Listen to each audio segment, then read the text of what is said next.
சேனைகளை பார்த்து பயப்பட வேண்டிய அவசியம் இல்லை. காரணம், சேனைகளின் கர்த்தர் நம்மோடு இருக்கிறார். Walls try to limit your potential. God wants you to jump over the walls. இன்றைக்கு ஆதாரம் இல்லாமல் அற்புதம் எப்படி வரும்னு நீ குழம்பி போயிருக்கிறீங்களா? உங்களுக்கு ஒரு அற்புதம் செய்ய போறார். அந்த சுவர்கள் உன்னை தடுக்க முடியாது. அந்த சுவர்களை தாண்டி போய் சுதந்தரிப்பார். Out of this ICU you will walk alive. நீர் இந்த சுவரை தாண்டி வெளியே வருவாய். எங்கே வெட்கப்பட்டு தலை குனிந்து நின்றீங்களோ, சுவருக்குள் அடைக்கப்பட்டு குமரிக் கொண்டிருந்தீர்களோ, அதே இடத்துல கர்த்தர் உங்கள் தலையை உயர்த்த போகிறார்.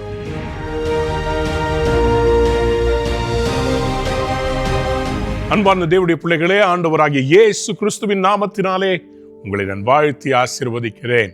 கர்த்தர் நம்மை நடத்தின பாதைகளுக்காக நன்றி செலுத்துகிறேன். இந்த மாதம் கர்த்தர் நமக்கு கொடுக்க போகிற வெற்றிக்காக நன்றி செலுத்துகிறேன். கர்த்தர் நமக்கு முன்பாக நடந்து போகிறார். ராஜா நமக்கு முன்பாக நடந்து போகிறார். என்ன தடை இருந்தாலும் அந்த தடையை விடையாய் மாற்றி உங்களை முன்னேற செய்ய வைக்க போகிறார். The month of supernatural victories. இயற்கைக்கு அப்பாற்பட்ட வெற்றிகளை பெற்று கொள்ளுகிற ஒரு மாதமாய் இருக்க போகிறது. எத்தனை பேர் ஆமேன்னு சொல்ல விரும்புறீங்க? இந்த வருடமே கர்த்தர் நமக்கு ஜெயத்தை தருவேன்னு சொல்லியிருக்காருல்ல. அப்ப டிசம்பருக்குள்ள கணக்கு முடிக்கணும்ல. அதனாலதான் நவம்பர் மாதம் நம்ம ஆண்டவர்கிட்ட கேட்க போகிறவங்களுக்கு வெற்றியை தாங்க, நாங்க விட மாட்டோம், நீர் எங்களை ஆசீர்வதித்தால் ஒழிய விட மாட்டோம்னு உட்கார போகிறோம். அன்பார்ந்த பிள்ளைகளே, 6 டிகிரி குளிர்ல உங்களுக்காக இந்த செய்தியை நான் ஒளிப்பதிவு செய்து கொண்டிருக்கிறேன். ஏன் தெரியுமா? என்னுடைய இருதயம் நல்ல விசேஷத்தால் பொங்குகிறது. அன்பார்ந்த பிள்ளைகளே, இந்த நாளிலும் கூட கர்த்தர் நமக்கு கொடுத்த வாக்குத்தத்த வசனத்தை மறுபடியும் நினைப்பூட்ட விரும்புகிறேன். இந்த மாதம் கர்த்தர் நமக்கு கொடுத்த வாக்குத்தத்த வசனம் 2 சாமுவேல் 22 அதிகாரம் 30 அதே வசனத்தை சங்கீதம் 18:29 நாம் வாசிக்கிறோம். உம்மாலே நான் ஒரு சேனைக்குள் பாய்ந்து போவேன், என் தேவனாலே ஒரு மதிலை தாண்டுவேன். உம்மாலே நான் ஒரு சேனைக்குள் பாய்ந்து போவேன். சேனைகளை பார்த்து பயப்பட வேண்டிய அவசியம் இல்லை. காரணம், சேனைகளின் கர்த்தர் நம்மோடு இருக்கிறார். எவ்வளவு பெரிய சேனைகள் வந்தாலும் தாவீது பயப்படவே இல்லை. இஸ்ரவேலும் சவுலும் பயந்தார்கள், தாவீது பயப்படவே இல்லை. இன்றைக்கு கர்த்தர் உன்மேல் எனக்கு வெற்றியை தருவார் என்று பிரகடனப்படுத்தினார். சேனைகளை கண்டு யோசபாத் பயந்தார்.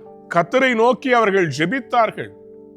யூதா கோத்திரத்தால் ஜெபிக்கிறாங்க, ஆண்டவரே எங்களுக்கு விரோதமா இந்த 3 ராஜாக்கள் வந்து விட்டார்களே, நாங்கள் என்ன செய்வோம்? ஆண்டவர்கிட்ட அவர்கள் புலம்பிக் கொண்டிருக்கும் போது அந்த கோராகின் புத்திரர் எழும்பி அவர்கள் கர்த்தரை துதிக்கிறார்கள். துதிக்கும் போது வெளிப்பாடு வருகிறது. கர்த்தர் யோசபாத்தோடு சொல்லுகிறார், அந்த சேனையை பார்த்து பயப்படாதப்பா, நீ துதிக்க ஆரம்பி. 2 நாளாகமம் 20 அதிகாரம் 20 நாம் வாசித்து பார்க்கும் போது அவர்கள் துதி செய்ய தொடங்கின போது கர்த்தர் அந்த எதிரிகளின் சேனைகளுக்கு முறியடித்து போட்டாராம். ஆங்கில வேதகம் ரொம்ப அழகாக சொல்லுகிறது, he set ambushes among them. அவர்கள் மத்தியிலே அவர்களுடைய சத்துருக்களுக்கு விரோதமாக அவர் ஒரு ஆம்புஷ், ஒரு பரலோகத்தினுடைய ஒரு அசைவை, ஒரு பரலோகத்தின் குறுக்கீடை ஆண்டவர் அனுப்பினாராம்.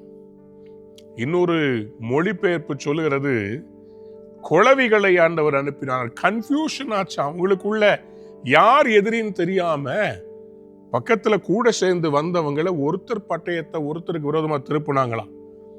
2 நாளாகமம் 20 அதிகாரம் 22 சொல்கிறது, அம்மோன் புத்திரர், மோவா புத்திரர், சேயீர் மலை தேசத்தார், இவர்கள் எல்லாரும் வந்தாங்கல்ல, அத்தனை பேரையும் கர்த்தர் வீழ்த்தி போட்டாராம். வாவ்! அவர்கள் பாடி துதி செய்ய தொடங்கின போது அவராலே ஒரு சேனைக்குள் பாயவும் மதில்களை தாண்டவும் கர்த்தர் உங்களுக்கு இன்றைக்கு கிருபை தருகிறார். ஆரம்பத்துல சேனையை பார்த்தா நம்ம விட இவங்க பெருசா இருக்கிறாங்களே, பணம் படைத்தவர்களா இருக்கிறார்களே, இந்த பிரச்சனை ரொம்ப பெருசா இருக்குதே, இந்த கடனை நான் எப்படி தீர்ப்பேன்னு தெரியலையே, எனக்கு விரோதமாய் கூடியிருக்கிற மனிதர்கள் எல்லாம் பெரியவர்கள், பெரிய ராட்சதர்கள் நிற்கிறாங்க, நாங்களோ கொஞ்சம் பேரு. கிதியோன் ஒரு பெரிய சேனையை கூட்டிட்டு வந்தார். பயந்தாங்கொழிலாம் ஓடுனா ஓடிட்டாங்க. மிச்சம் இருக்கிறவங்கள தண்ணீரை யாரெல்லாம் நக்கி குடிக்கிறாங்களோ அவங்கள மட்டும் செலக்ட் பண்ணுன்னு ஆண்டவர் சொன்னாரு. மீதம் இருக்கிறது பார்த்தா வெறும் 300 பேர் தான். அந்த பக்கம் பெரிய சேனை இருக்குது, மீதியானியருடைய சேனை. ஆனா கிதியோன்ட்ட வெறும் 300 பேர் தான். கர்த்தர் அந்த 300 பேரை ஆண்டவர் சொன்னார், இதுவே ஜாஸ்தின்ட்டார். என்ன தெரியுமா செய்தாரு? 300 பேருக்கு எக்காலம், தீவட்டி, சட்டிப்பானைக்குள்ள தீவட்டி. கிதியோன் சொன்னாரு, எக்காலத்தை நான் ஊதும் போது எல்லாரும் சட்டியை கீழே உடைங்க, உங்களுடைய கையில் இருக்கிற தீவட்டியை உயர்த்தி பிடிங்க, அப்பொழுது கர்த்தர் நமக்கு வெற்றியை தருவார். சொன்ன மாதிரியே செஞ்சாங்க. 300 பேரு பெரிய சேனைய வீழ்த்தினார்கள். ஏன் வீழ்த்தினாங்க? அவங்க உயர்த்தின அந்த எக்காலத்தின் தொனி கர்த்தரை துதிக்கிற தொனி. அவர்கள் எழுப்பின அந்த தீவட்டி அது சாதாரண தீவட்டி அல்ல, அவளுக்குள்ள கொழுந்து விட்டு எரிந்த வைராக்கியத்தின் அக்கினி. அவங்களுடைய ஜெபத்துக்கு அடையாளமா இருந்த ஒரு ஃபயர். தேவ பிள்ளையே, அக்கினி என்பது சாதாரண அக்கினி இல்ல, பரிசுத்த அக்கினியை உயர்த்தினார்கள். தேவன் அக்கினி மயமா இருக்கிறார் என்பதை உணர்த்தும்படி அந்த அக்கினியை உயர்த்தி பிடிச்சார்கள். எங்கள் தேவனாய் கர்த்தர் இந்த அக்கினி மாதிரி இறங்கி வருவார் என்று சொல்லி அவர்கள் உயர்த்தினார்கள். நடந்தது என்ன? சேனைகள் எல்லாம் டிஃபீட் செய்யப்பட்டது. இன்றைக்கும் கர்த்தருடைய வசனமாகிய வார்த்தையை உயர்த்தி பிடிக்க போகிறீங்க. உங்களுக்கு விரோதமாய் கூட்டம் கூடின அத்தனை கூட்டத்தையும் சேனையும் கர்த்தர் டிஸ்பர்ஸ் பண்ண போறார். யாராவது கையை தட்டி ஒரு ஆமென் சொல்றீங்களா? உங்களுக்காக கர்த்தர் யுத்தம் பண்ணுவார். சேனைகளை பார்த்து பயப்படாதீங்க. ஆதியாகமத்தின் புஸ்தகம் 49 அதிகாரம் 19 வசனம் இப்படியாக சொல்கிறது, God, a troop shall overcome him, but he shall overcome at the last. காத், அவனுக்கு விரோதமாக ஒரு இராணுவ கூட்டம் வருமாம், ஆனா முடிவுல அவன் அவர்களை மேற்கொள்ளுவான். உங்களுக்கு விரோதமா ஆயுதம் உருவாகாதுன்னு கர்த்தர் சொல்லல, உங்களுக்கு விரோதமாய் உருவாக்கப்படும். அப்படின்னு என்ன அர்த்தம்? ஏசாயா 54:17 கர்த்தர் சொல்கிறார் அல்லவா, no weapon formed against you shall prosper. அது உருவாகுமா, ஆனா அது உங்களை மேற்கொள்ளாது. ஏனென்றால் நீங்கள் அவராரே ஒரு சேனைக்குள் பாய போறீங்க. எவ்வளவு பெரிய கூட்டம் இருந்தாலும் சரிங்க, நீங்க ஒரு யுத்த வீரன். You are a warrior. You are more than conqueror. ரோமர் 8:38 சொல்கிறது, இவள் எல்லாவற்றிலும் நாம் முற்றும் ஜெயம் கொள்கிறவர்களாக இருக்கிறோமே. ஜெயம் கொள்கிறவர்கள் நீங்க. சேனைகளுக்குள்ள ஓடுவீங்க, ஒரு சாம்பியனை போல நீங்க ஜெயிப்பீங்க. அன்பு தேவனுடைய பிள்ளையே, காத்து புத்திரருக்கு கர்த்தர் கொடுத்த தீர்க்க தரிசன வார்த்தையின்படி இன்னைக்கு உங்களுக்கும் தருகிறார். அவராலே சேனைக்குள் பாய போறீங்க, மதில்களை தாண்ட போறீங்க. அன்பு தேவனுடைய பிள்ளைகளே, இன்றைக்கு இந்த மதில்களை தாண்டுகிற தேவனுடைய காரியத்தை நான் உங்களோட கூட பகிர்ந்து கொள்ள விரும்புகிறேன். மதில்கள், சேனைகள் மனிதர்களுக்கு நான் ஒப்பிட்டு சொல்லுகிறேன். They are living beings who are coming against you. But what do you do when you are facing a wall? ஒரு சுவர் என்பது அது ஒரு அக்ரிணையின் பொருள், ஆனால் தடுக்கிற ஒரு காரியம். இன்னைக்கு சில சுவர்கள் உங்கள் வாழ்க்கையை லிமிட் பண்ணி கொண்டிருக்கிறது. அதை தாண்டி உங்களால் செயல்பட முடியவில்லை. இஸ்ரவேல் ஜனங்கள் எரிகோ என்கிற பட்டணத்துக்கு வராங்க. யோர்தானை கடந்து அவர்கள் கானானுக்குள் பிரவேசிப்பதற்கு இந்த எரிகோ பட்டணம் ஒரு தடையாய் இருக்கிறது. அப்போ இந்த எரிகோவுடைய மதில்கள் விழுந்தாக வேண்டும். அது திறந்தாதான் கானானுக்குள் போக முடியும். ஆண்டவர் சொன்னார், எரிகோவை சுற்றி வாருங்கள் என்று சொன்னார். 7 நாள் சுற்றி வந்து 7வது நாள்ல 7வது முறை அவர்கள் சுற்றி வரும்போது எக்காலங்களை உயர்த்தி கர்த்தரை துதித்தார்கள். எரிகோவின் மதில்கள் கீழே விழுந்தது. அவரவர் தங்களுக்கு முன்பாக அவர்கள் முன்னேறி ஏறி போனார்கள் என்று வேதம் சொல்கிறது. யோசுவாவின் புஸ்தகம் 6ஆம் அதிகாரத்திலே 14ஆம் வசனத்திலிருந்து 20ஆம் வசனம் முடிய நாம் வாசிக்கும் போது இந்த காரியங்களை பார்க்கிறோம். எனக்கு அன்பார்ந்தவருடைய பிள்ளைகளே, ஒண்ணு கர்த்தர் மதிலை இடிப்பார், இல்லாவிட்டால் மதிலை மேற்கொள்ளும்படி உங்களுக்கு அதிகாரம் கொடுப்பார். சங்கீதக்காரனாகிய தாவீதை எருசலேம் நகரத்தார் சியோன் கோட்டையை அவர் பிடிக்க வரும்போது சங்கீதக்காரனாகிய தாவீதை ஏளனப்படி சொல்றாங்க, எப்பா குருடரும் செவிடரும் அவங்க உனக்கு முன்னாடி வந்துருவாங்கப்பா, நீ இந்த செங்குத்தான இந்த வால் மேல இந்த சுவர் மேல ஏறி வர முடியாது. எப்போதுமே மேல இருக்கவங்களுக்கு அட்வான்டேஜ், கீழே இருக்கவங்க மேல ஒரு கல்லை உருட்டி போட்டா செத்து போயிடுவாங்க. ஆனா தாவீது இந்த சேலஞ்சை பார்த்து ஓடி ஒளியல. அவர் கர்த்தருடைய நாமத்திலே சீயோன் கோட்டையை பிடித்தார். அது தாவீது நகரமாய் மாற்றினார். கர்த்தர் இன்னைக்கு உங்களையும் அதே போல எங்க முடியாதுன்னு சொல்லி உங்கள் லிமிட் பண்ணாங்களோ அந்த சுவர்களை உம்மாலே ஒரு சேனைக்குள் பாய்வேன், ஒரு மதிலை தாண்டுவேன். பக்கத்துல பார்த்து சொல்லுங்க, மதில்களை தாண்ட போகிறேன். Yes, tell somebody, I am going to jump over a wall. நான் அந்த சுவரை தாண்ட போகிறேன். உயரம் தாண்டுதல் என்கிற அந்த போட்டியில பாத்தீங்கன்னா உயரமா ஒரு கொம்பு வச்சிருப்பாங்க. அந்த கொம்பை தாண்டி குதிக்கணும். இது பெரிய விஷயம் இல்லை. அந்த கொம்பு மேல விழுந்தாலும் ரொம்ப வலிக்காது, ஃபைபர்ல இருக்கும் அது. ஆனா ஒரு சுவரை தாண்டறது, அந்த பக்கம் இருக்கிறது என்னன்னே தெரியாது. ஆகவே இந்த பக்கத்துல இருந்து அந்த பெரிய சுவரை தாண்டறது, இந்த சுவர் தாண்டணும் போது எனக்கு ஞாபகம் வருது. சின்ன வயசுல இந்த ஸ்கூல்ல இருந்து வரும்போது ஒரு வீட்டுல மாங்காய் இருக்கும். அந்த மாங்காய் மரத்துல இருந்து மாங்காவை எடுக்கிறதுக்காக சுவரை தாண்டி இருக்கிறேன். அதனால சுவரை தாண்டதுன்னா என்னன்றது எனக்கு தெரியும். உயரமான சுவரை பார்க்க மாட்டோம். தாழ்வான சுவருனா டக்குன்னு இப்படி ஏறி உக்காந்து காலை அந்த பக்கம் போட்டு குதிச்சே வந்துடலாம். இது ஏதோ ஒரு 5 அடி சுவரு, 6 அடி சுவரு கொஞ்சம் கஷ்டப்பட்டு ஏறி அதுக்கு பக்கம் ஏறி அப்புறமா குதிச்சிடலாம்.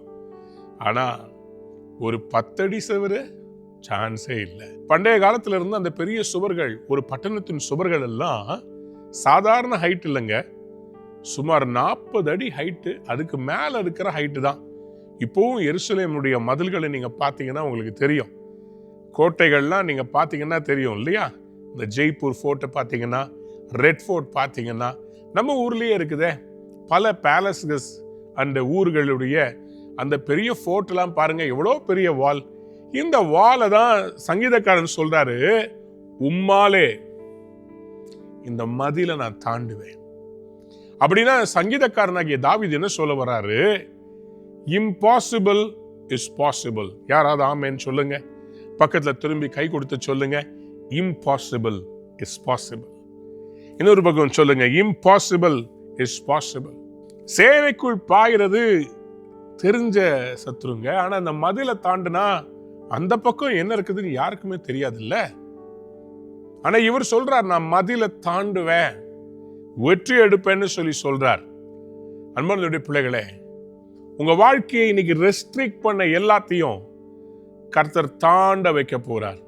Whatever has been restricting your life, God is going to give you a blessing by overcoming that wall. Overcome the wall. பக்கத்துல பார்த்து சொல்லுங்களேன், overcome the wall of limitations. ஆண்டவர் யோசேப்பு என்கிற மனிதனை தெரிந்தெடுத்தார். இந்த யோசேப்பு கிட்ட கர்த்தர் தரிசனங்களை கொடுத்தார். Are you a person with dreams? Are you a person with visions? There comes a time when there are walls that come around you and tell you, இவ்வளவுதான், இதுக்கு மேல உன்னால தாண்ட முடியாது. This is the size. This is how much you can grow. Walls limit you. Walls try to limit your potential. சின்ன வயசுல game விளையாடும் போது ஒருத்தருக்கு ஒருத்தர் நம்ம என்ன பண்ணுவோம்னா, இந்த சர்க்கிள் கையில இருக்க குச்சை வச்சு சர்க்கிள் போட்டு இதுக்குள்ளதான் நீ நிக்கணும், இங்க இருந்தா பந்து போடணும்னு லிமிட்டேஷன்ஸ் உண்டாக்குவோம். அதே மாதிரிதான் இன்னைக்கு சத்துரு காணக்கூடிய சில சுவர்களும் இருக்கிறது, காணக்கூடாத சில பெரிய சுவர்களும் உங்க வாழ்க்கையில, மதில்கள் உங்கள் வாழ்க்கையில வைக்கப்பட்டிருக்கிறது. எவ்வளோ கஷ்டப்பட்டாலும் எனக்கு ஒரு ப்ரமோஷன் வரல, அது ஒரு வால். எவ்வளோ கஷ்டப்பட்டாலும் எனக்கு ஒரு ஆசீர்வாதம் கிடைக்கல, அது ஒரு வால். என்னை எல்லாருமே மட்டம் தட்டுறாங்க, என் கூட இருக்கிறவங்க எல்லாம் என் மேல பழி சுமத்துக்கிட்டே இருக்கிறாங்க, அது ஒரு வால். நான் எவ்வளவு முயன்றும் எனக்கு இன்னும் ஒரு குழந்தை கிடைக்கல, ஒரு வால் இருக்குதுங்க. அது தடுத்துக்கிட்டே இருக்குது, ஆசீர்வாதத்தை பெற முடியாதபடி அது தடை செய்கிறது. ஆண்டவரே, பிசினஸ்ல வளர்ச்சியே பார்க்க முடியலையே, ப்ராஃபிட்டே எடுக்க முடியலையே, ஒரு வால் ஒன்று நிக்குது. இந்த வாலை எப்படி தாண்டறது? வாக்குத்தத்தம் இருக்கிறது, ஆனால் அந்த வாக்குத்தத்தத்தினுடைய ஆசீர்வாதங்களை இன்னும் பெற முடியாமல் இருக்கிறீங்களா? There is a wall in your life. சங்கீதக்காரன் மூலமாக இன்னைக்கு வாக்குத்தத்தமாய் உங்களுக்கு எனக்கு கிடைக்கிறது. உம்மாலே மதில்களை தாண்டுவேன். மதில்களை யோசேப்பை அவருடைய சொந்த சகோதரர்கள் லிமிட் பண்ண பார்த்தாங்க. யோசேப்புடைய தரிசனம் பெரியது. But they were trying to limit him. But what did God do? ஆண்டவர் லிமிட்டேஷன்ஸை தாண்டி யோசேப்பை ஆசீர்வதித்தார். I want to read from the Bible. ஆதியாகமத்தின் புஸ்தகம் 49ஆம் அதிகாரம் 22ஆம் வசனம். ஆதியாகமம் 49ஆம் அதிகாரம் 22ஆம் வசனம். யோசேப்பு கனிதரும் செடி, அவன் நீர் ஊற்றண்டையிலே கனிதரும் செடி, அதன் கொடிகள் சுவரின் மேல் படரும்.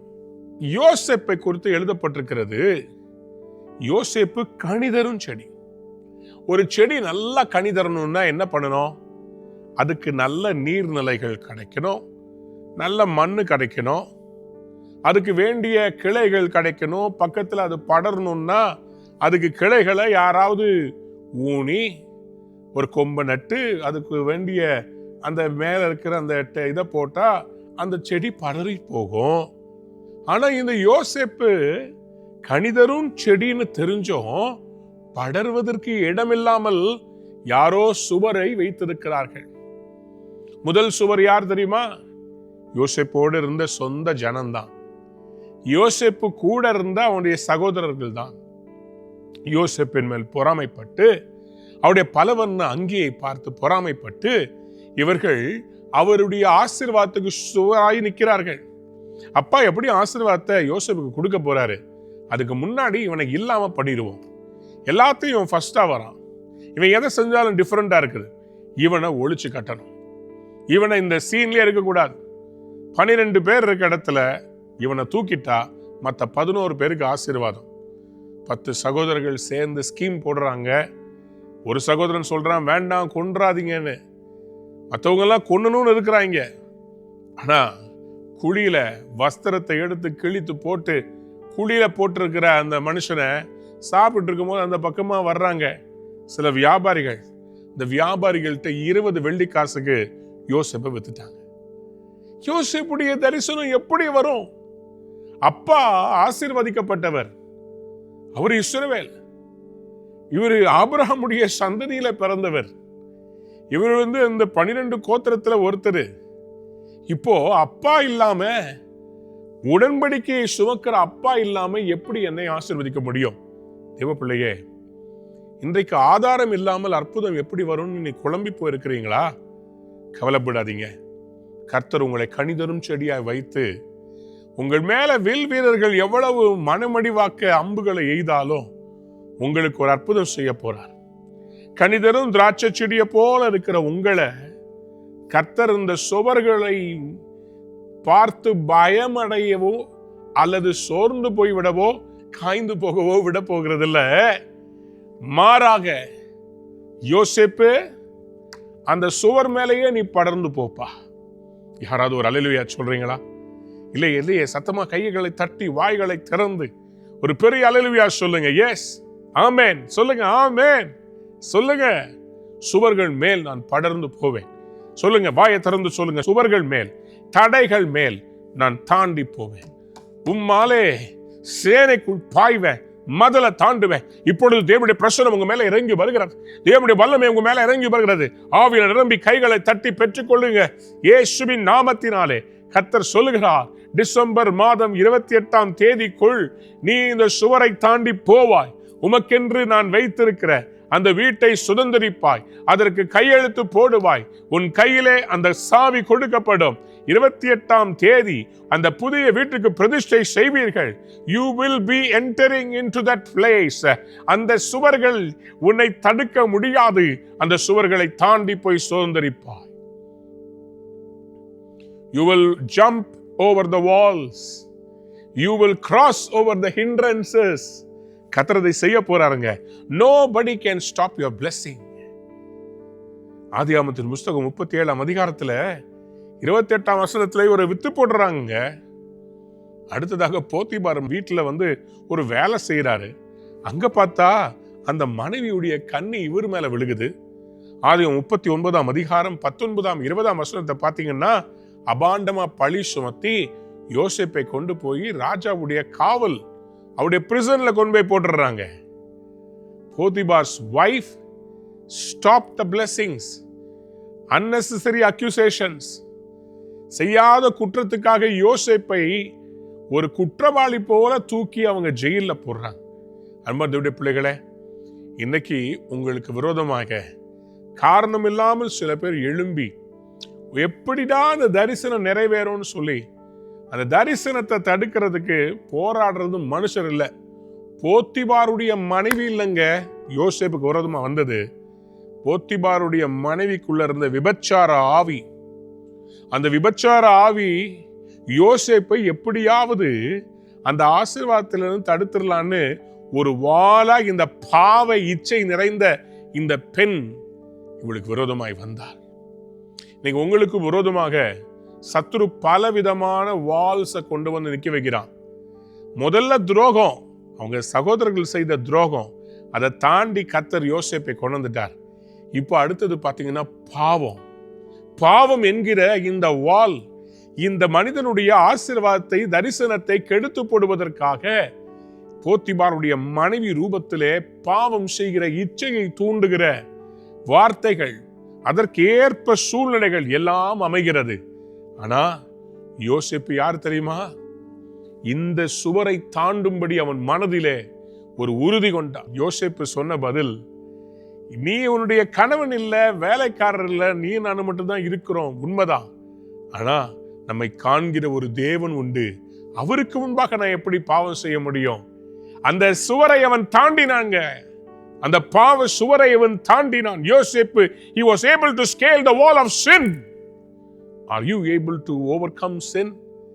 நீ அந்த பாவ பழக்கத்தை, நீங்க ஜாலியா என்ஜாய் பண்ற அந்த பாவ பழக்கத்தை நீங்க தாண்டறதுக்கு இன்னைக்கு கர்த்தர் உங்களை அழைக்கிறார். வா பிள்ளைய, தாண்டி வா. நான் உனக்காக ராஜ்யபாரத்தை வச்சிருக்கிறேன். எகிப்தையே உனக்கு முன்னாடி மண்டியிட செய்ய போறேன். உன்னை அழைத்தவர் உண்மை உள்ளவர்.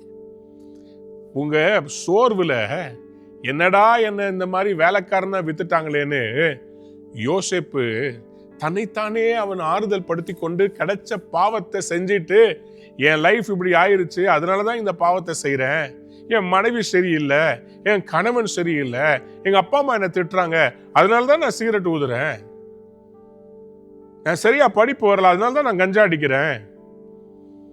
எல்லாருக்கும் ஒரு ரீசன் இருக்குது. ஆனா பாவம் என்பது நம்முடைய வாழ்க்கையில ஒரு சுவராக மாறி ஆசீர்வாதத்தை தடுத்துவிடும். பிரியமானவர்களே, அன்பு வாலிப தம்பி, தங்கச்சி, இந்த செய்தியை கேட்கிற உங்களை பார்த்து கர்த்தர் சொல்றார், இளம் வாலிப பிள்ளை, நீ தாண்டி வர வேண்டாமா? உன்னை கொண்டு நான் எவ்வளவு பெரிய காரியத்தை செய்ய விரும்புகிறேன். நீ அந்த பாவம் என்கிற இந்த சுவரை தாண்ட வேண்டாமா? I want you to cross this wall. Jump பா, பாப்பா. யோசேப்பு போல ஒரே குதி குதி, எனக்கு வேண்டாம், என்னை விட்டுருங்க, ட்ரெஸ் போனா போதுன்னு சொல்லி ட்ரெஸ்ஸை கொடுத்துட்டு ஓடினார் பாருங்க யோசேப்பு. தேவ பிள்ளையே, God wants you to jump over the walls. இதை தாண்டி குதிச்சிருப்பா, என்ன கர்த்தர் உனக்காக பெரிய ஆசீர்வாதத்தை வச்சிருக்கிறார். யாராவது ஒரு பெரிய அல்லேலூயா சொல்றீங்களா? மூன்றாவது ஒரு சுவர் இருந்தது. அது என்ன சுவர் தெரியுமா? ஏமாத்துதல். நமக்கு நன்மை செய்யறேன்னு சொல்லிட்டு நிறைய பேர் சொல்லுவாங்க, ஆனா அவங்க மறந்துடுவாங்க. உங்களுக்காக தான், உனக்காக தான் நான் வேலைக்கு போறேன், உங்களுக்கு காணிக்க கொடுக்கறதுக்கு தான் நான் இந்த பிசினஸ் ஆரம்பிக்கிறேன், இந்த ஊழியத்தை தாங்கிறதுக்கு தான் கர்த்தர் என்னை ஆசீர்வதிக்கணும். நிறைய பேர் நிறைய சொல்லி நான் பார்த்திருக்கிறேன். தாழ்வுல இருக்கும்போது கர்த்தருக்காக வைராக்கியமா இருப்பாங்க. ஆனா கர்த்தர் கொஞ்சம் ஆசீர்வதிச்ச உடனேயே தான் இருக்கிற சின்ன சபையை மறந்துட்டு ஏதாவது ஒரு பெரிய சபையில போய் உட்கார்ந்துருவாங்க. தனக்கு கொடுக்கப்பட்ட அந்த மெய்ப்பனை துச்சமா பார்ப்பாங்க. அன்பான தேவனுடைய பிள்ளைகளே, இந்த யோசேப்பை தூக்கி சிறைச்சாலையில போட்டாங்க. அந்த இடத்துல 2 பேரு இவருக்கு கூட செல்லுல இருக்கிறாங்க. ஒருத்தன் சுயம்பாகிகளின் தலைவன், இன்னும் பானபாத்திரக்காரன்.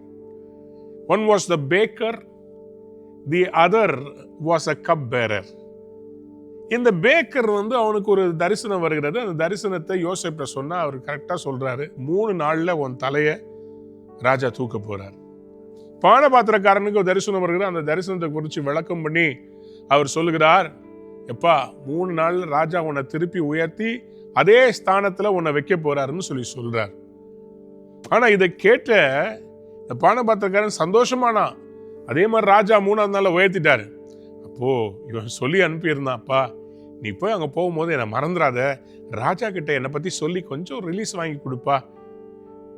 எல்லாம் சரின்னு தலையாட்டிட்டு போயிட்டு மறந்துட்டாங்க.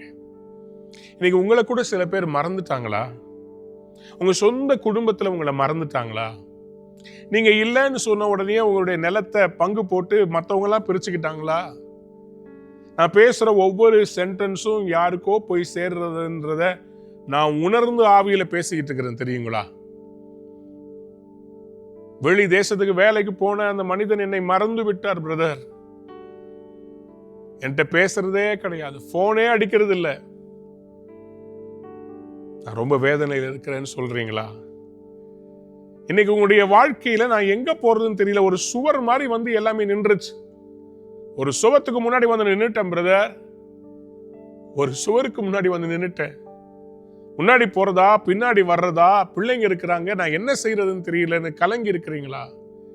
இன்னைக்கு ஆண்டவர் அந்த சுவரை தாண்ட வைக்க போறார். நீங்க இழந்த உங்களுடைய குடும்பத்தை மறுபடியும் ஆண்டவர் சேர்த்து வைப்பார்.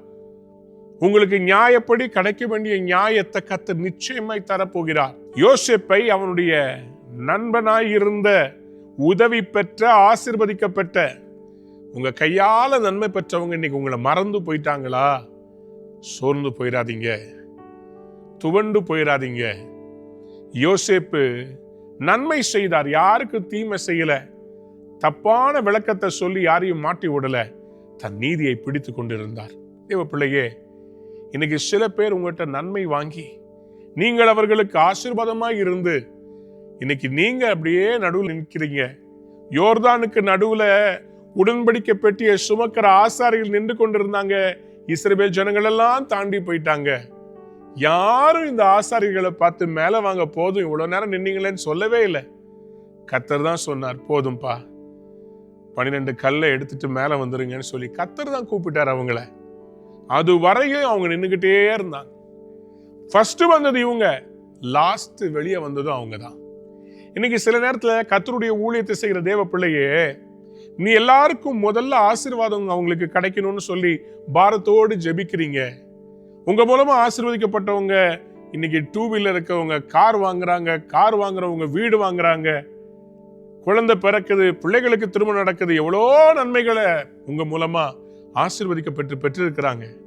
நீங்க கஷ்டப்பட்டு உழைச்சு உங்க பிள்ளைகளை நீங்க உயர்த்துறீங்க, ஆனா அவங்க உங்களை மறந்துடுறாங்க.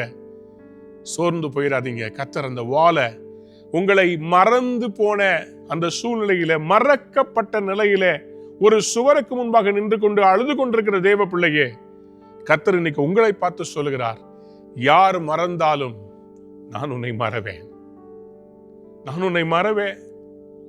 உன்னுடைய அந்தரங்க கண்ணீரை நான் மறக்கவில்லை, உன்னுடைய இருதயத்தின் குமுறல்களை நான் மறக்கவில்லை, உன் கண்ணீரை நான் துருத்தியிலே பிடித்து வைத்திருக்கிறேன். பாஸ்டர், நான் I come to a wall. எனக்கு எல்லாமே ஸ்தம்பிச்சு போயிருச்சு, அதுக்கு மேல வாழ்றதா சாகிறதா? கர்த்தர் உங்களை பார்த்து சொல்கிறார், யோசேப்பு கனிதரும் செடி, அவனுடைய கொடிகள் சுவர்கள் மேல் படரும். சுவரை தாண்டி அவனுடைய செடி படருங்க. இன்னைக்கு உங்களுக்கு முன்னாடி இருக்கிற அந்த மதில நீங்க தாண்டுவீங்க. இன்றைக்கு இருக்கிற சூழ்நிலையை கர்த்தர் மாற்றுவார். அதை தாண்டி உங்களை கொண்டு வர போகிறார். பெற்றுக்கொள்ள ஆயத்தமா இருக்கிற ஒரு ஆமேன் சொல்லுங்க. ஆமென். யோசேப்பு ஒரு மரண அவதியில் இருந்தார். எசேக்கியா ராஜா தீர்க்கதரிசி வந்து சொல்றாரு, உம்முடைய வீட்டை ஒழுங்கு செய்யும், நீர் மரிக்க போகிறீர். சுவர் பக்கமா திரும்பி அழுகிறார். இன்னைக்கு வியாதி என்கிற உக்கிரத்தினாலே, வியாதி என்கிற சுவரை பார்த்து அழுது கொண்டிருக்கிறீங்களா? என் ரிப்போர்ட் எல்லாம் மோசமா இருக்குது, டாக்டர் சொல்லிட்டார் 6 மாதம் தான். நான் சமீபத்தில் ஒரு சகோதரனை சந்திச்சேன். நல்ல குடும்பம், 2 பிள்ளைங்க, எல்லாம் வளர்ந்துட்டாங்க. திடீர்னு அவருக்கு ஒரு லம்பு முதுகு தண்டுல பின்பக்கமா. டாக்டர் கூப்பிட்டு சொன்னார், 6 மாசத்துல நீ செத்து போயிட போற. கவுன்சிலர்ஸ் கூப்பிட்டு சொன்னாங்களா, இந்த 6 மாசத்துல நீ என்னென்ன செய்யணும்? நல்லா ஊர் சுத்தி பாரு, பிடிச்சதெல்லாம் சாப்பிடு, நீ மரிக்க போறேன்னு சொல்லிட்டாங்க. மருத்துவருடைய அறிக்கை இப்படி இருக்க, இவரும் கிட்டத்தட்ட ப்ரிப்பேர் ஆக ஆரம்பிச்சிட்டார். ஆனா அழுதுகிட்டே ஒரு நாள் சர்ச்சுக்கு போகும்போது ஒரு தேவ ஊழியக்காரர் சொல்லுகிறார், எனக்கு அன்பான தேவனுடைய மனிதனே, நீ மறிப்பதில்லை, நீ சாகாமல் பிழைத்திருந்து கர்த்தருடைய செய்கைகளை விவரிப்பாய். இந்த வார்த்தைகளை கேட்ட உடனே அவருக்குள்ள தைரியம் வந்தது. வாயில அறிக்கை செய்ய ஆரம்பித்தார், ஜெபித்தார், விசுவாசித்தார். வேற ஒரு டாக்டர் ஷிஃப்ட் பண்ணாரு. அந்த டாக்டர் ஒரு விசுவாசி. அவர் சொன்னார், 2 பேர் ஒருமனப்பட்டா நிச்சயமா நடக்கும்ல, நீ நானும் நம்பலாம், வா சேர்ந்து ஜெபிக்கலாம். கை கோத்து ஜெபிச்சாங்க. என்ன ஆச்சரியம்! 6 மாதத்தில் மறிக்க வேண்டிய அவருக்கு 6 மாதத்துக்குள்ள அந்த கட்டியே காணாமல் போய்விட்டது. உருவான கட்டி மறைந்து விட்டது. சுவர் போல எசேக்கியா அழுததை கர்த்தர் கேட்டார். தீர்க்கதரிசி சொன்னார், திருப்பி போய் சொல்லு, உன் விண்ணப்பத்தை கேட்டேன், உன் கண்ணீரை நான் கண்டேன், உன் ஆயுசு நாட்களை நான் கூட்டி தரப்போறேன். உங்களுக்கும் இன்னைக்கு சில பொறுப்புகள் இருக்குது. அதனாலதான் ஆண்டவர்கிட்ட கேட்குறீங்க, ஆண்டவரே நான் பரலோகம் வர்றது எனக்கு பிரச்சனை இல்லை, ஆனா என் பிள்ளைகளை செட்டில் பண்ணணுமே, என் குடும்பத்துக்கு நல்லதெல்லாம் செய்யணுமே, இன்னும் நிறைய எனக்கு பொறுப்புகள் இருக்குதே, என்னை எடுத்துறாதீங்கப்பா, எனக்கு கொஞ்சம் ஜீவனை கொடுங்க, எனக்கு கொஞ்சம் பலத்தை கொடுங்க. நீங்க கண்ணீர் விடுறத ஆண்டவர் கேட்கிறார். இன்னைக்கு ஆண்டவர் உங்களுக்கு அந்த சுவர்களை தாண்டி போவதற்கு, சுவர் பக்கமா திரும்பி அழுது கொண்டிருக்கிற உங்களுக்கு சொல்கிறார், அந்த சுவரை தாண்டி நீங்க போவீங்க. இந்த அறைக்குள்ளேயே நீங்க கன்ஃபைனா இருக்க மாட்டீங்க, இந்த ஹாஸ்பிட்டலுக்குள்ளேயே நீங்க இருக்க மாட்டீங்க. ஐசியூ வார்டுல இருக்கிற அந்த தேவ பிள்ளைக்கு நீங்க காதுல போட்டு இந்த தயவு செய்து இந்த செய்தியை கேட்க வைங்க. சுவரை தாண்டி ஒரு வாழ்க்கை இருக்கிறது. Out of this ICU you will walk alive.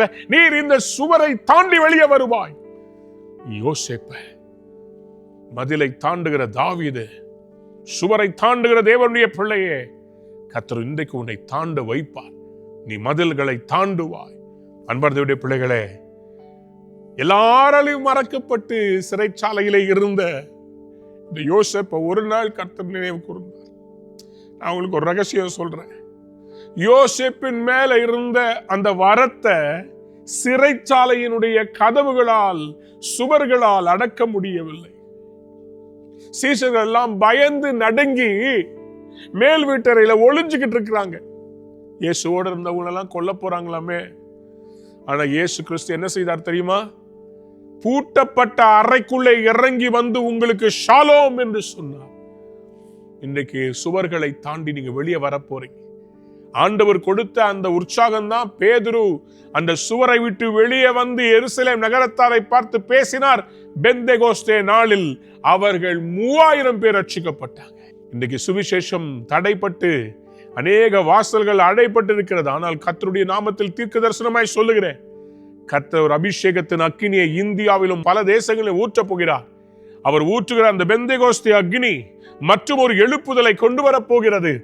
தேசத்தினுடைய எல்லா நுகங்கள் முறிக்கப்பட போகிறது. ஒரு பெரிய ரட்சிப்பு, ஒரு பெரிய அறுவடை நம்முடைய தேசத்திலே பார்க்க போகிறோம். சுவர்களை தாண்டி வெளியே வந்து கர்த்தரே தெய்வம், இந்த இயேசுவை நீங்கள் கொலை செய்தீர்கள் என்று பேசத்தக்கதான தைரியம் எங்கே இருந்து வந்தது? அப்போஸ்தலர்களை வெளியே கொண்டு வந்தது எது? பரிசுத்த ஆவியானுடைய பலன். விரும்புகிறவனாலும் அல்ல, ஓடுகிறவனாலும் அல்ல, இறங்குகிற தேவனாலே, பலத்தினால் அல்ல, பராக்கிரமத்தினால் அல்ல, ஆவியினாலே ஆகும். நீங்க சுவரை தாண்டுவீங்க, மதில தாண்டுவீங்க. கர்த்தர் ஒரு நாள் அந்த பெரிய பார்வோனுக்கே ஒரு தரிசனத்தை கொடுத்தார். விளக்க யாருமே இல்லை. யோசேப்பை கூப்பிடுறாங்க. ஆதியாகமத்தின் புஸ்தகத்துல 41ஆம் அதிகாரத்துல 41 இருந்து 44ஆம் வசனத்தை வாசிக்கும் போது பார்வோன் ஆச்சரியப்பட்டு சொல்றாரு, சிறைக்குள்ள கிட்டத்தட்ட பல வருடங்களாக உள்ளே இருந்த இந்த வாலிபமாகிய இந்த யோசேப்பு, அன்பார்ந்தவருடைய பிள்ளைகளே, வேதம் சொல்கிறது, யோசேப்பு பார்வோனுக்கு முன்பாக நிற்கும் போது அவருக்கு வயது 30. கிட்டத்தட்ட 17வது வயசுல இவரை தூக்கி ஜெயில போடுறாங்க. 13 ஆண்டுகள் கிட்டத்தட்ட இவர் இளம் வாலிப பிள்ளை துவண்டு போய் இருக்கிறார். ஆனா ஒரு நாள் கர்த்தர் நினைவு கூறும் போது அவருடைய ட்ரெஸ்ஸ, வஸ்திரத்தை எல்லாம் மாத்தி என்ன செய்தாங்களாம் பாருங்களேன். 41ஆம் வசனத்துல பார்வோன் தன் கையில் போட்ட முத்திரை மோதிரத்தை கழற்றி யோசேப்பின் கையில போட்டு மெல்லிய வஸ்திரங்களை உடுத்தி பொன் சரப்பணி அவன் களத்திலே தரித்து 2ஆம் ரதத்தில் ஏற்றி தெண்டனிட்டு பணியுங்கள் என்று அவனுக்கு முன்பாக கூறுவித்து எகிப்து தேசம் முழுமைக்கும் அவனை அதிகாரியாக்கினார். Where you were put to shame, God will give you a name. எங்கே வெட்கப்பட்டு தலை குனிந்து நின்றீங்களோ, சுவருக்குள் அடைக்கப்பட்டு குமரிக் கொண்டிருந்தீர்களோ, அதே இடத்துல கர்த்தர் உங்க தலையை உயர்த்த போகிறார். நீங்கள் மதிலை தாண்டுகிற நேரம் வந்திருக்கிறது. இந்த மாதம் கர்த்தர் உங்களுக்கு நீதி செய்கிற நேரம் வருகிறது. நீங்கள் துவண்டு போய் மரித்தால் நலமாயிருக்கும் என்று நினைத்த அந்த சூழ்நிலையில கர்த்தர் சொல்ல, நீ ஏன் மரிக்க வேண்டும்? என் நாமத்தை நம்பி இருக்கிற உனக்கு நான் அல்லவோ அடைக்கல பட்டணம்.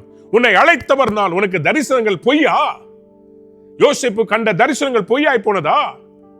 யோசேப்பு பார்த்தார்ல, அரிக்கட்டுகள் எல்லாம் வந்து வணங்குறது இன்னும் நடக்கலையே. உனக்கு கொடுக்கப்பட்ட அந்த தரிசனங்கள் நிறைவேறவில்லையே. தேவன் சொன்ன அந்த பெரிய எழுப்புதல் எங்கே? கர்த்தர் சொன்னார் அல்லவா, ராட்சதர்களை வீழ்த்த வைப்பேன் சொன்னார் அல்லவா, தேசத்தில் பெரிய ரட்சிப்பை செய்வேன் சொன்னார் அல்லவா. தோமாவின் ரத்தம் சிந்தப்பட்ட அதனுடைய பலன் எங்கே? எழுப்புதல் எங்கே? உன் வீட்டை ரட்சிப்பேன் சொன்னார்ல, உன் பிள்ளைகளின் சமாதானம் பெரிதா இருக்கும் என்று சொன்னார் அல்லவா. கர்த்தர் சொல்லுகிறார், உன் பிள்ளைகளை நான் தேசங்களில் அதிபதியாய் நான் மாற்றப் போகிறேன். உன் பிள்ளைகளை நான் தேசங்கள் ஆசீர்வாதமாக வைக்க போறேன். ஏசாயா 27:6 யாக்கோபு வேர்பற்றி இஸ்ரவேல் பூத்து காய்த்து உலகத்தை பல நாள் நிரப்பும் நாட்கள் வருகிறது. உங்கள் கொடிகள் வெறும் சுவரை தாண்டி இல்லைங்க, தேசங்களை தாண்டி படரப் போகிறது. Your children are going to branch out into the nations. தேசங்களாய் மாறப்போகிறார்கள். சாபம் என்கிற சுவர் உங்களை தடுக்குதா? அதையும் முறிச்சு போடுவாருங்க. ஏன் தெரியுமா நான் சொல்றேன்? லேவியராமத்தின் புஸ்தகத்துல நீங்க வாசித்து பார்த்தீங்கன்னா 14ஆம் அதிகாரம் 37-38 ஒரு வீட்டுல குஷ்டரோகம் இருந்துச்சுன்னா அது சுவர்ல கூட தெரியுமா, சுவர்ல கூட அந்த குஷ்டம் இருக்குமா, ஃபங்கஸ் இருக்குமா. அப்போ ஆசாரியன் வந்து இன்ஸ்பெக்ட் பண்ணுவார். இன்ஸ்பெக்ட் பண்ணிட்டு எந்த கல்லில் இருக்குதோ அதை மட்டும் எடுத்து போடுவார். 7 நாளைக்கு அப்புறமா திருப்பி வந்து பார்ப்பார். திருப்பியும் அது இருந்துச்சுன்னா அவர் என்ன பண்ணுவாங்க, வீட்டையே இடிச்சிருவாங்க. இல்லாவிட்டா அது குணமாயிருச்சுன்னா அதுக்காக அவங்க என்ன செய்வாங்கன்னா, பறவை, அப்புறம் இந்த கேதுரு மரத்துல இருக்கிற அந்த ஒரு கிளை, ஈசோப், இது மூணுத்தையும் அந்த ரத்தத்துல முக்கிய தெளிச்சா அதுல சுகம் கிடைக்கும். ரத்தம் தெளிக்கப்பட்டால் அங்கே இருக்கிற சாபம் நிவர்த்தியாகுமா. ஆனா நம்முடைய ஆண்டவராகிய இயேசு கிறிஸ்து யார் தெரியுமா? சாபமான முள்முடியை தலைமையிலே சுமந்து கொண்டவர், சாபமான அந்த சிலுவையை சுமந்து அதிலேயே பலியானவர், சுவருக்கு அப்பால் உங்களுக்காக பாடுபட்டு மரித்தவர். ஏன் தெரியுமா? நீங்கள் இந்த மரணம் என்கிற சுவரை தாண்டி பரலோகம் என்கிற அந்த கேட்டுக்குள்ள வருவதற்கு உங்களுக்காக அவர் பட்டணத்தின் வெளியிலே, சுவருக்கு வெளியிலே அவர் மரித்தார். நீங்க அந்த சுவரை தாண்டி வரணுன்றதுக்காக அவர் பாளையத்துக்கு புறம்பாக, பாளையத்துக்கு புறம்னா என்ன தெரியுங்களா உங்களுக்கு? இஸ்ரவேல் அந்த எருசலேம் நகரம் இருக்குல்ல, அந்த எருசலேம் மதில்களுக்கு அந்த பக்கம் பார்த்தீங்கன்னா கீழே கெத்ரோன் வேலி, செத்தவங்களை தான் தூக்கி அங்க போடுவாங்க. சாகடிக்க விரும்புறவங்களை அங்கதான் வச்சு கல்லறிவாங்க. அது ஒரு சாபமான இடம். இயேசு கிறிஸ்து பலியானது எங்க தெரியுமா? பட்டணத்துக்கு, பாளையத்துக்கு புறம்பே, பட்டண வாசலுக்கு வெளியே. அங்கதான் இயேசு பலியானார். எதற்காக? சாபத்தை உங்க வாழ்க்கையில கேன்சல் பண்ணி, தலைமுறை சாபங்கள் என்னவா இருந்தாலும் சரி, குழந்தை இல்லையா, வியாதியா, என்ன சாபமா இருந்தாலும் சரி, அந்த சுவரை நீங்க தாண்டணுன்றதுக்காக அவரே சுவருக்கு வெளியே போய் மரித்தார். இன்றைக்கு கர்த்தர் சாபத்தை எடுத்து போடுவார், வியாதியை எடுத்து போடுவார். பொல்லாத மனிதர் நிமித்தமாய் வளர்ச்சி இல்லாமல் முடங்கி கிடக்கிற உங்க வாழ்க்கையை கர்த்தர் தூக்கி உயர்த்த போறார். நான் உங்களுக்காக ஜெபிக்கட்டுமா? நான் இவ்வளவு நேரம் பிரசங்கம் பண்ணுவேன்னு நினைக்கல, ஆனா ஆவியானவர் என் மேல அசைவாடுகிறத நான் உணர்கிறேன். நீங்களும் எழும்பி நிற்கிறீங்களா? எல்லாரும் வாயை திறந்த சத்தமா உங்களுக்கு தெரிந்த விதத்துல கர்த்தரை கூப்பிடுங்க. அந்நிய பாஷையில கூப்பிடுறவங்க அந்நிய பாஷையில சத்தத்தை உயர்த்தி பேசுங்க. இப்பொழுது நீங்க கேட்டுக்கொண்டிருக்கிற இந்த செய்தியை கேட்டுக்கொண்டிருக்கிற உங்க வீட்டுக்குள்ள, ஆலயத்துக்குள்ள தேவ பிரசனம் இறங்கி வருகிறது. லைக் a rushing wind, ஒரு பெரிய காற்று போல கர்த்தருடைய பிரசனம் இறங்கி வருகிறதை உணர்கிறேன். இயேசுவின் நாமத்தினாலே இப்பொழுது பொல்லாத ஆவியே, இயேசுவின் நாமத்திலே சங்கரையை விட்டு வெளியேறு. போ, உன் நேரம் முடிந்தது. எத்தனை ஆண்டுகள் நீ கட்டி வைத்திருந்த அந்த பொல்லாத வியாதி இப்பொழுது சரீரத்தை விட்டு வெளியேறுகிறது, சரீரத்தை விட்டு வெளியேறுகிறது. சிஸ்டர், உங்களுடைய வலது கரத்தை எடுத்து இயேசுவின் ரத்தம் ஜெயம்னு சொல்லி தலை மேல வைங்க. இயேசுவின் நாமத்திலே பொல்லாத சர்ப்பத்தின் ஆவியே வெளியே வா, வெளியேறு. இயேசுவின் நாமத்தினாலே அக்னி இறங்குகிறது, அக்னி இறங்குகிறது, தேவ வல்லமை இறங்குகிறது. Powerful anointing of the Holy Spirit is descending. Arise, arise, எழும்பு எழும்பு எழும்பு. கர்த்தர் சொல்லுகிறார், நான் உன்னை விடுவிக்கிறேன், நீ என்னை மகிமைப்படுத்துவா. நீ சுவர்களை தாண்டி படர்கிறவன், நீ சுவர்களை தாண்டி படரப் போகிறாய். இங்கேயே நீ முடங்கி கடக்க போகிறது இல்ல. நான் உன்னை தேசங்கள்ல உயர்த்த போறேன். நீ அறியாத இடத்துக்கு நான் உன்னை கொண்டு போய் உனக்கு தெரியாத மனுஷனுடைய கண்களுக்கு முன்பாக நான் உயர்த்த போகிறேன். நீ கைவிடப்பட்டவன் அல்ல, நீ கைவிடப்பட்டவள் அல்ல. உன் திருமண காரியத்தை நான் பொறுப்பெடுக்கிறேன். நீ தேடுகிற இடத்தை தாண்டி நான் உனக்காக வைத்திருக்கிற அந்த வரனை கொண்டு வந்து உன்னோடு இணைப்பேன். உனக்கு ஒரு அற்புதம் நடக்கும். உன்னை கர்த்தர் நிராதரவாய் விடமாட்டார். நீ நிராயுத பாணியாய் இருப்பதுனாலே எல்லாரும் உன்னை ஏளனமாய் பார்க்கிறார்கள். புறக்கணிக்கப்பட்டு இருக்கிறாய். உனக்கு மேல இருக்கிறவங்க உனக்கு அநியாயம் செய்தார்கள். யோசேப்பை போல எல்லா அநியாயத்தை சகித்து கொண்டு வாயில்லா பூச்சி போல இருக்கிற உனக்கு கர்த்தர் நீதி செய்ய மாட்டாரோ?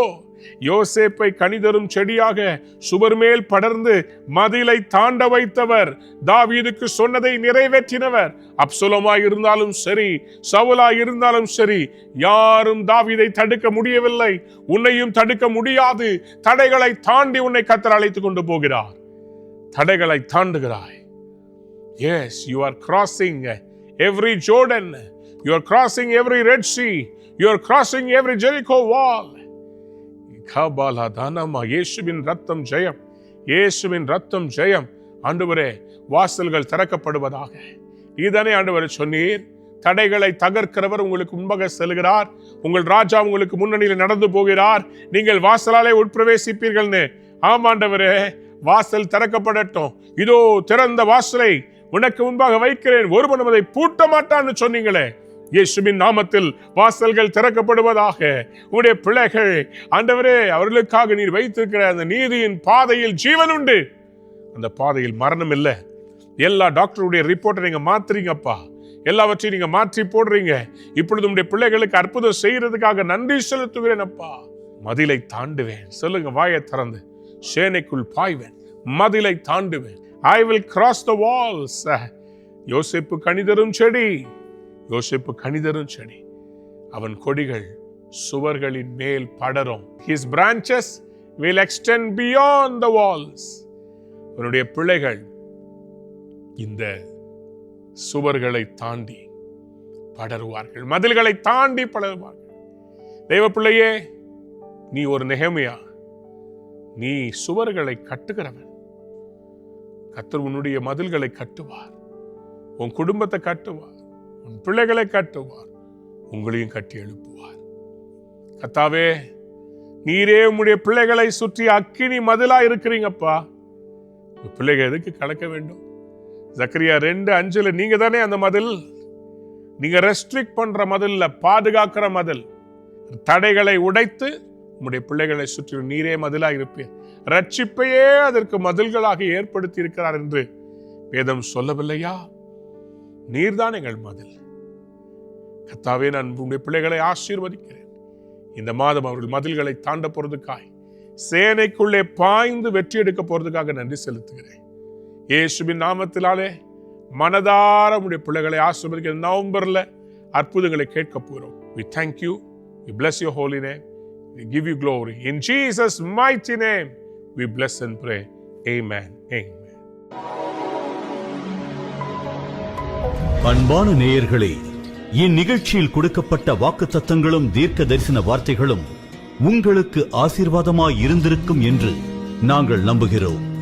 நீங்கள் பெற்ற ஆசீர்வாதங்களையும் ஜெப விண்ணப்பங்களையும் மற்றும் உங்கள் காணிக்கைகளையும் அனுப்ப வேண்டிய எங்கள் முகவரி: ரூவா ஊழியங்கள், எண் 82, ஜவஹர்லால் நேரு சாலை, சிம்ஸ் மருத்துவமனை எதிரில், வடபழனி, சென்னை 26.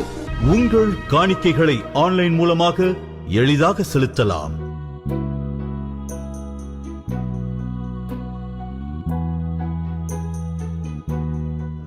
எங்கள் இணையதள முகவரி www.ruhaministries.org.